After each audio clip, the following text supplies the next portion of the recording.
Israeli আগ্রাসনে Gaza উপত্যকা এখন ধ্বংসস্তূপ। ক্রমাগত হামলায় অঞ্চলটিতে নিহতের সংখ্যা প্রায় ৭০,০০০ ছুঁই। বিশ্বজুড়ে উদ্বেগ, উৎকণ্ঠা কিছুই যেন কানে যাচ্ছে না প্রধানমন্ত্রী নেতানিয়াহুর। তবে এবার ইহুদিবাদী এই আগ্রাসনের বিরুদ্ধে জোরালো হচ্ছে বিশ্ব ক্রীড়াঙ্গনও। বিস্তারিত শিহাব ইসলামের টেস্ট রিপোর্টে। ইসরায়েলের আগ্রাসনের বিরুদ্ধে প্রতিবাদের সুর এবার আরও জোরালো হচ্ছে বিশ্ব ক্রীড়া অঙ্গনে। তারই অংশ হিসেবে গত ১৪ সেপ্টেম্বর স্পেনের ১ লাখ ফিলিস্তিনপন্থী মানুষ সাইক্লিংয়ের মাধ্যমে বিক্ষোভ প্রদর্শন করে।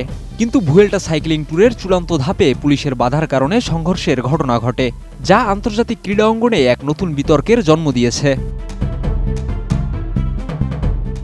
ওই ঘটনাকে কেন্দ্র করে স্প্যানিশ প্রধানমন্ত্রী পেদ্রো সানচেস প্রশ্ন তুলেছেন, যেভাবে রাশিয়াকে আন্তর্জাতিক প্রতিযোগিতাগুলো থেকে নিষিদ্ধ করা হয়েছে, তেমনভাবে ইসরায়েলকেও কেন নিষিদ্ধ করা হবে না? ইসরায়েল যতক্ষণ না গাজায় বর্বরতা বন্ধ করবে, ততক্ষণ তাদের খেলাধুলায় অংশগ্রহণ নিষিদ্ধ করা উচিত।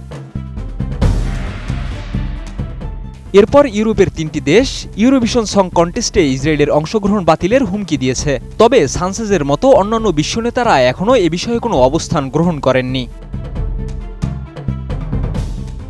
এদিকে হলিউডের চলচ্চিত্র নির্মাতা, অভিনেতা এবং কলাকৌশলীরা অনেকদিন ধরেই ইসরায়েলের সিনেমা নির্মাতা প্রতিষ্ঠান বয়কট করার আহ্বান জানিয়ে আসছেন।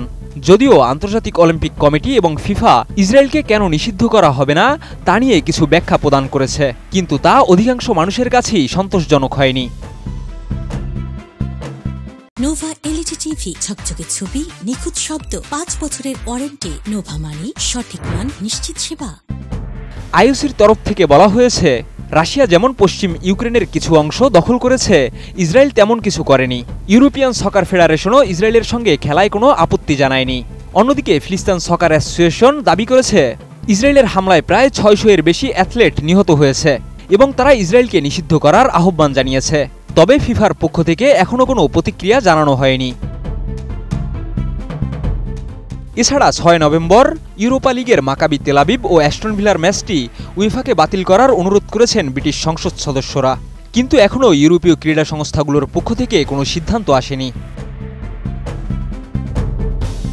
এদিকে বিশ্বকাপ বাছাই পর্বেও ইসরায়েলের বিপক্ষে খেলতে অসন্তুষ্টি প্রকাশ করেছে ইতালি ও নরওয়ে।